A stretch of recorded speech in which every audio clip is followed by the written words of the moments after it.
Mental illness is not a curse or a death sentence. It can be a doorway to a deeper level of consciousness and spiritual awareness. Hey, welcome to Preacher Perspectives. I'm John. Now, alright, let's continue to dive deeper into how mental illness can play into your spiritual journey. Imagine your spiritual gifts as superpowers. They're these amazing abilities that help you to connect with things beyond what you can connect with using your standard five senses. But when mental illness comes into the picture, it can really shake things up. Some folks think that having a mental illness automatically means any claims of spiritual gifts is just a matter of the mental illness. They don't understand that spiritual gifts or special abilities can exist alongside mental illness.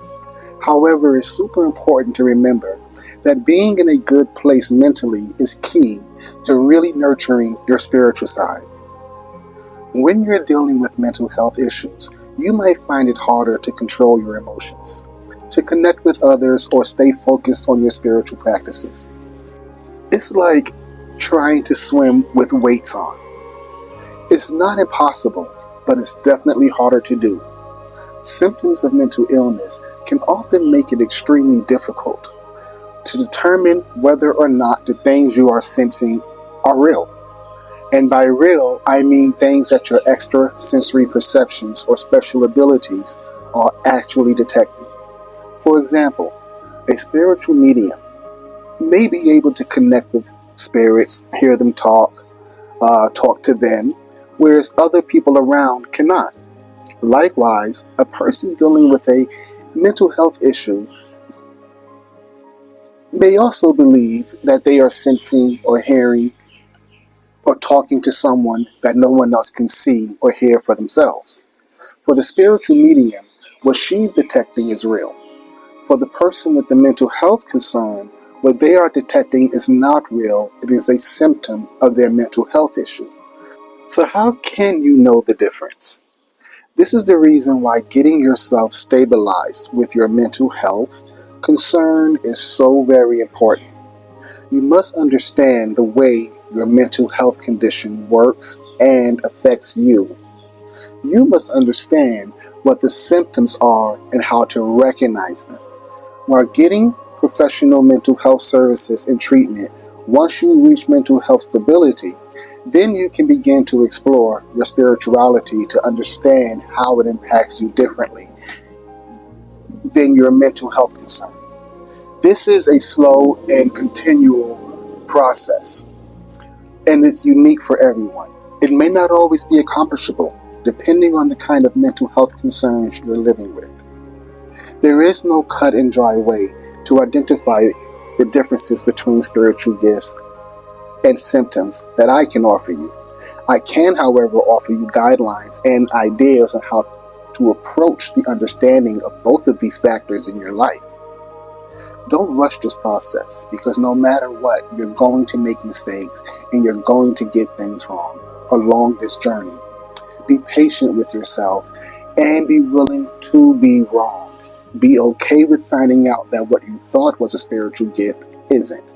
And the reason why I say that is because during this journey, everything you learn, good or bad, is still going to be good, because it's going to give you the understanding that you need in order to grow from and build upon your circumstances. For example, finding out that what you thought was a spiritual gift isn't might be disappointing, but you've also discovered the realization of a potential symptom of mental health that you can now talk to someone about and have addressed. So it's still a positive thing for your mental health journey. Understanding correctly is always better. Addressing mental health is crucial, especially if you want to keep exploring and growing your spiritual gifts. Here are some ways mental illness might throw a wrench in the works for you. 1.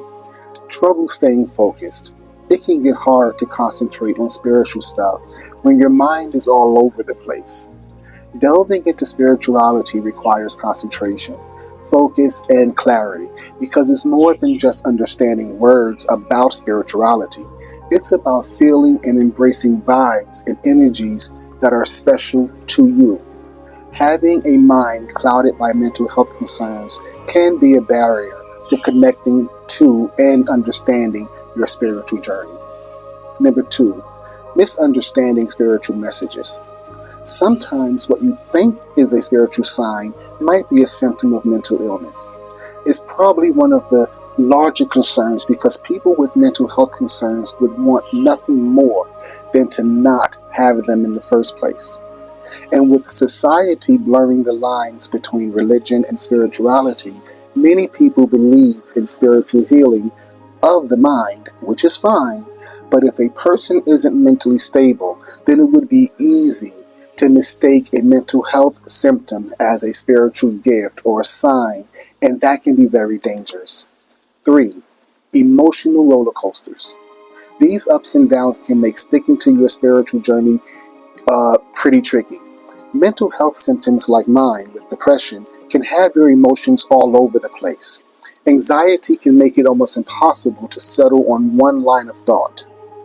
Engaging spirituality with mental health concerns can cause your emotions to go on a range from very happy to very sad, very confident to very insecure. The range is extreme. Number 4, feeling isolated. This can cut you off from religious communities and support, especially when your spiritual gifts aren't aligned with your religious beliefs. You will have to expect a lot of resistance from your religious family and community members who visualize spirituality solely based on their chosen religion. They will also have their own views on how you are supposed to engage your mental health and your spirituality. Usually, from my experiences, it's very difficult to truly explore your own spirituality, your own individual spirituality, while trying to adhere to a religious regime that doesn't embrace pursuing spiritual gifts, such as being a psychic, for example. People with strong religious backgrounds will discourage you or turn their back on you for your efforts to embrace your individualized spirituality. These people will be the ones who will want to convince you that everything you are experiencing is due to mental illness. Number 5, mixing up symptoms with spirituality. It's tough to tell what's a mental health symptom and what's a spiritual experience. It's very easy to convince yourself that your mental health symptoms are actually spiritual gifts. This is why it's very important to maintain ongoing treatment with a mental health specialist who can help you recognize what your true symptoms actually are. Number 6, feeling confused and unsure.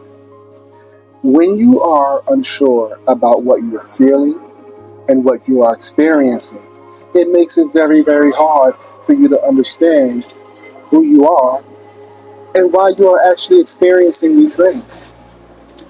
This uncertainty can make it very easy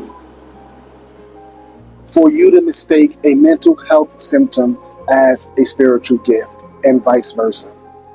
I can't tell you how many people throughout history have been completely misdiagnosed and misunderstood, and believed the misdiagnosis.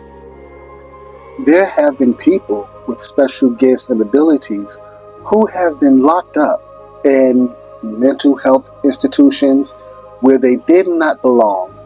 Likewise, there have been people with mental health conditions that have convinced other people that they were spiritually gifted. Either way, this type of confusion will always lead to disappointment. Dr. Deidre Barrett says mental illness is not a curse or a death sentence. It can be a doorway to a deeper level of consciousness and spiritual awareness. And I think that's a pretty powerful way to look at it. Around the world, people have all sorts of views about mental illness and spiritual gifts. In some cultures, mental illness like schizophrenia or bipolar disease are seen as signs of psychic powers. Others think that mental illness is a curse or has nothing to do with spirituality, and some even see it as a necessary part of your spiritual journey. But here's the thing. Having a mental illness doesn't mean you can't explore or develop your spiritual gifts. In fact, getting into your spiritual side can be a big help in managing mental health.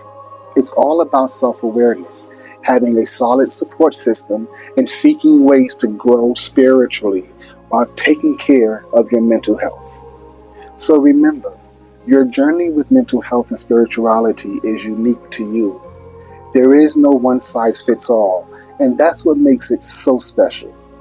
Stay true to your path, and you'll find the balance that works for you.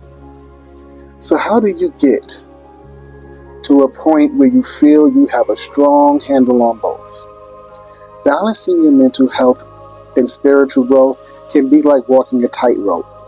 It's all about finding that sweet spot where you can nurture both aspects without tipping over. So first up, self-awareness. This is like doing a deep dive into your own mind. Take time to really think about what you're feeling and why. This isn't just navel gazing. It's about understanding the unique spiritual gifts that you have and how they fit into your mental health landscape. Notice the patterns in your life, how you react in different situations, and what triggers your moods. This can be a real eye-opener. Next, build a strong support system. We are social creatures, and we need people around us who get it. Find friends and family, maybe spiritual guide or even mental health pros who can be there for you. Talk to them about what you're going through, your goals, and don't be shy to ask for advice or a shoulder to lean on. Actively seeking spiritual growth is key. Look for ways to expand your spiritual understanding. Maybe join a workshop, pick up some books on spirituality, or find groups that share your interests. Meditation and prayer can also be a powerful tool. This isn't just about learning, it's about growing those spiritual muscles as well. Also, be prepared to challenge and even abandon some of your lifelong belief structures. Finding yourself means having to be willing to make significant changes in order to become the person you are truly meant to be. Now let's talk about balancing mental health and spiritual practices. It's super important to make sure that your spiritual journey isn't messing with your mental well-being. Keep an eye on how you're feeling and try to strike a balance between your spiritual activities and the rest of your life. So wrapping this segment up, the mix of mental illness and spiritual gifts is complex. Some folks reckon mental illness might block or even boost your spiritual talents. The key is focus on your overall well-being and get the mental health support that you need. Here are some final tips. Connect with a spiritual community that understands you. Don't forget self-care and being kind to yourself. And professional mental health support can be a game changer. A little fun fact to close. According to the American Psychological Association, people with mental health issues might be more in tune with psychic stuff like telepathy or ESP, and this hints at a possible new link between mental health and spiritual gifts. Now, how cool is that? Thanks for joining Preacher Perspectives. If you haven't seen the first or last part to this series, they are linked in the description once they're uploaded. Remember, taking care of both your mind and your spiritual side can lead you to a more balanced and rewarding life. So please like, comment, share, and subscribe. Keep exploring, stay curious, and take care of yourself along the way. Thank you for watching Preacher Perspectives with John Lewis.